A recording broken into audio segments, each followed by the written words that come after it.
Hi, in this video we're going to be doing a hot air balloon in oil pastels. Let's get started.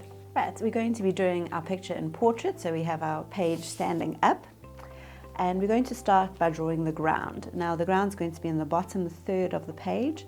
So if you imagine your page was divided into thirds, make sure that this ground is in that space. And I just want you to draw three kind of hills. So don't just draw a straight line, give it a little bit of a wobble and a wiggle. And I'm going to let this one come like that. And my third hill is going to come here. Okay, so we've got some land, and now we want a great big hot air balloon. Now the hot air balloon is going to be the focal point or the main thing in our picture, so we really want to make it stand out and emphasize it. And one of the ways that we can do that is by making it really, really big. So we're going to start with a circle to get our hot air balloon's shape correct. So I'm drawing a nice circle that takes up most of this space. Okay, and then we're going to draw the bottom of the hot air balloon coming off the circle. So from the bottom of the circle, just draw two curved lines coming down, and then you can end them off here. Don't draw a straight line going across, add a bit of a curve to it. Okay, and then smaller than the bottom of the hot air balloon is the box that the people would sit in. So we're just going to draw a rectangle that's a bit smaller than the bottom of the hot air balloon. And you can draw two lines going up from the right hand side. That's just going to be the side of the box.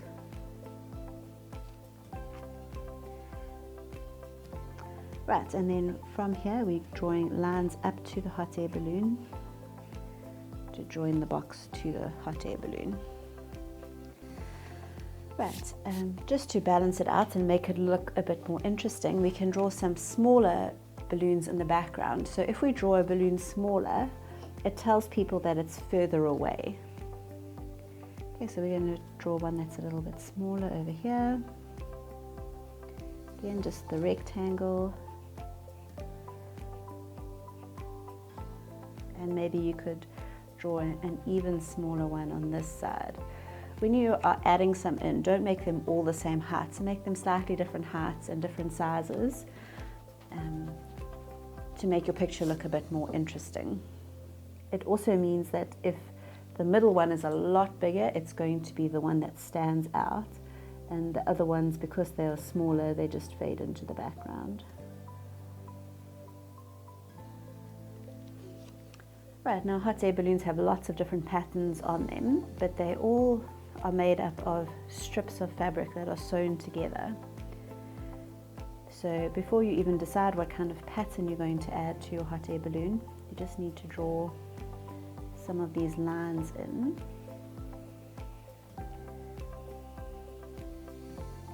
The ones that are a little bit smaller, we're not going to see as clearly.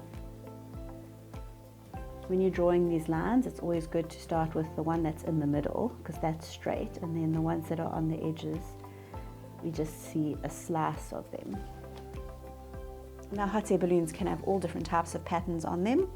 You could just have some stripes or strips of color on them.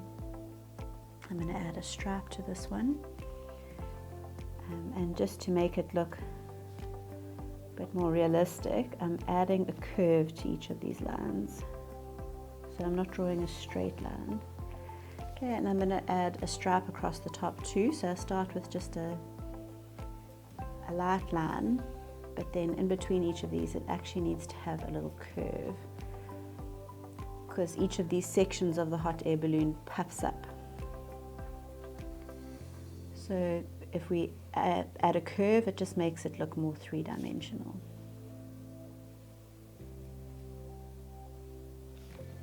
Right, the ones that are a bit smaller, just keep them simple, especially since we're colouring in with pastels. If you put too many details on them and then you've got this thick pastel and you're trying to colour it in, it can sometimes turn into a bit of a mess. So my smallest one, I'm just going to leave it as one colour, which you do get some hot air balloons that are like that. Right, what I'm going to do now is start colouring in my land. Now, we don't want it to fight with the hot air balloon, it must just fade into the background. So I'm going to show you how you can do just a really simple landscape in pastels that just fades into the background, looks really nice, and lets your focal points really stand out. So all we're going to do is take our green. I'm using my darker green, but you could use whichever green you wanted. And I'm outlining each of my hills.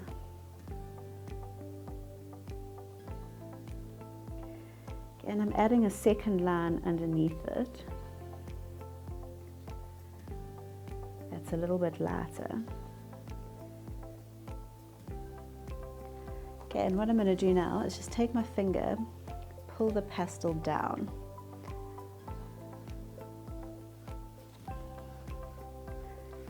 And try and make sure you just pull your finger straight down. So don't pull your finger at an angle, just keep pulling it straight down.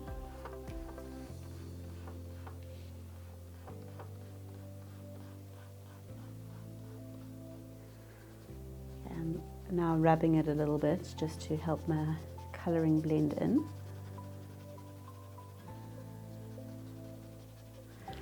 Right, and then you can go to your next hill and do the same, outline it with the green. Add a little bit of light colouring underneath it. If you wanted it to make it look like a really misty morning, you would do it lighter and lighter as it got further back. So I'll show you with the last one how you can do that. So I'm just pulling the colour down.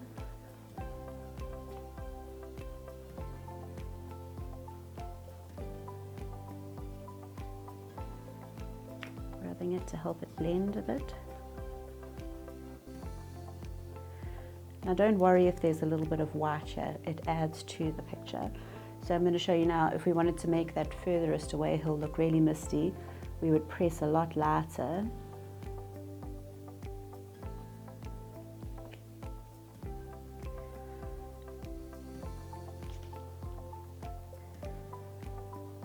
And the lighter you press, the mistier, further away it's going to look.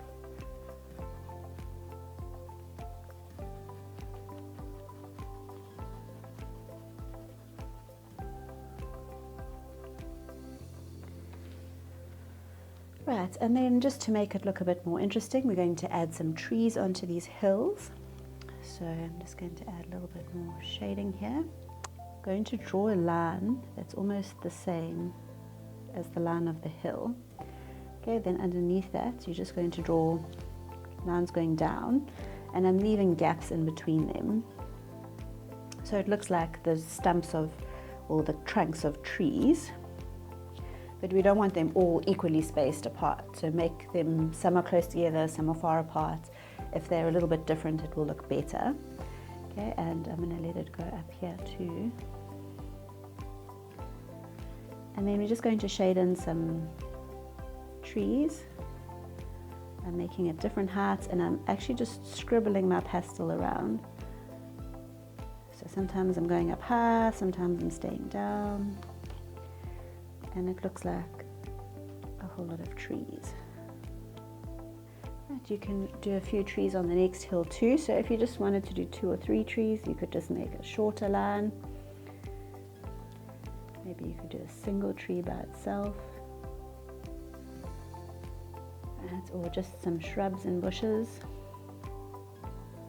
so you can't see the trunk of a tree. I'm doing this all in one color just so that it fades into the background and it doesn't look too busy. On the furthest back, I'm just doing a little bit of light shading, so I'm not pressing as hard as I did on the front. Right, so that creates a nice background. What I'm going to do at the end is just take some watered down food coloring and paint over the sky to make a nice plain sky. But if you're not using food coloring, you could use your light blue pastel or your blues and color in the sky just nice and plain, maybe a solid color even. Right, so what I'm going to move on to now is my hot air balloon, and I think I'm going to make a color that's going to really stand out. So if I'm using blue as my background and I've got green here, that means that orange and red are going to look really good on my hot air balloon, because those colors are complementary colors. Green and red are complementary, and blue and orange are complementary. So I'm going to take a little bit of orange, and I'm going to add a bit of red to it as well. So I think what I might do is have an orange stripe at the top and a red stripe at the bottom. What I'm going to do is just take my orange pastel, and in each of these folds of the hot air balloon, I'm doing a dark outline.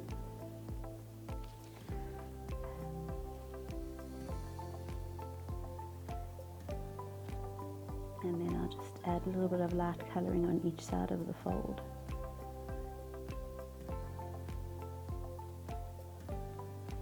So by making the colouring darker inside there, I make it look like a little bit of a three-dimensional.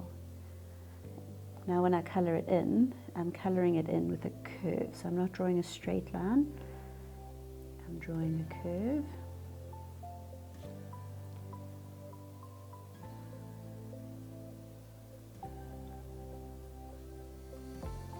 And for my one at the bottom, I'm going to make this bottom stripe a bit darker. So what I'll do is I'll use my red to outline.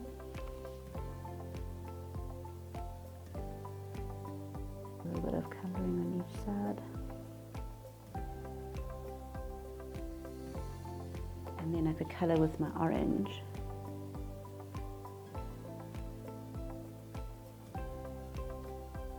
Right, if you just wanted to leave the hot air balloon white, you still need to show a bit of shading there. So you could either use your light blue or your grey to show the darker shading in between the folds. So I'm just going to use a little bit of grey and a bit of blue. So in each of these folds I'm adding a bit of grey just to make a shadow.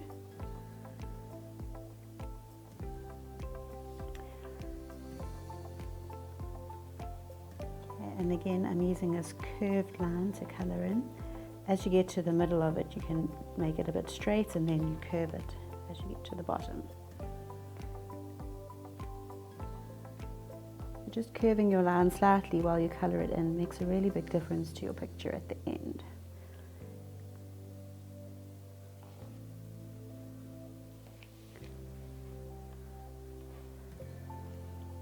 Right, I'm going to again add the grey at the top, so you could decorate yours differently however you wanted to colour in your hot air balloon. I'm being a bit boring and just doing stripes.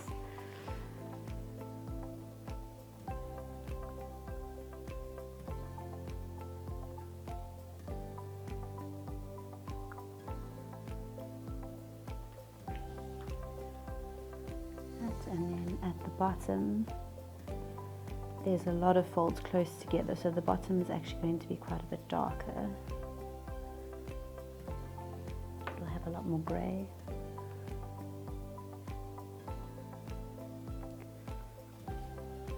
Right, and then sometimes you just want to do another line down that fold just to really make it stand out.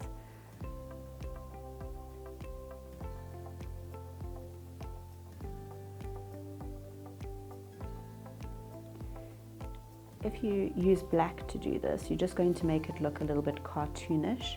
So by using grey, you make it look a little bit more realistic.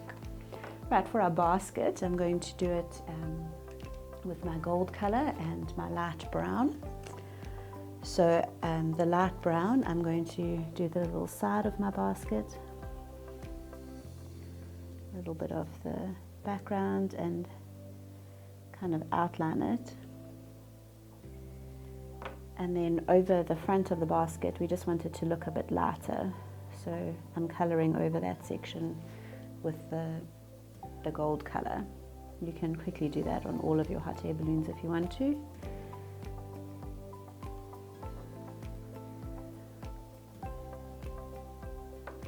Right, you could do your other two any colours you like. So maybe I'll do a bit of purple or just a plain red one. Again, I'm going over each of these stripes or these lines to create a darker shading. Because this hot air balloon is small and far away, it's not going to show up as clearly, which is why I told you to just do a really simple pattern, or maybe one solid colour even. Okay, so in the lighter parts, I'm just going with my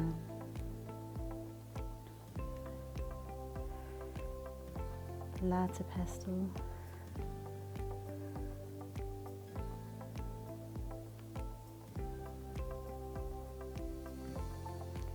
Okay, and the one that's really far away, it might just even look like one color from far away. So I'm going to do this one orange.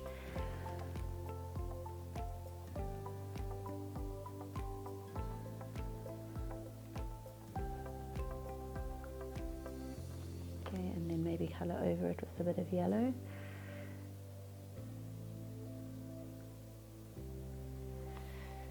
Right, finally we can take just a bit of black to do the lines that attach the hot air balloon to the basket. Right, so if you didn't colour in your sky with your blue pastel, you can now use your watered down food colouring, and we're just going to paint it along the back. So I'm just doing horizontal lines across my page, and I'm going straight over the pastel colouring that I've done, and you can see that it all just gathers together, and if you just dab it off with some paper towel, it comes straight away. I've just done one light layer of sky so that it fades into the background, but you could do a really nice dark colour by just adding a bit more food colouring to it. And there we have our hot air balloon. I hope you had lots of fun doing this, and if you'd like to watch more videos and pick up more tips about using pastels, pencil crayons and paints, make sure you subscribe so you get notified each time we put up a new video.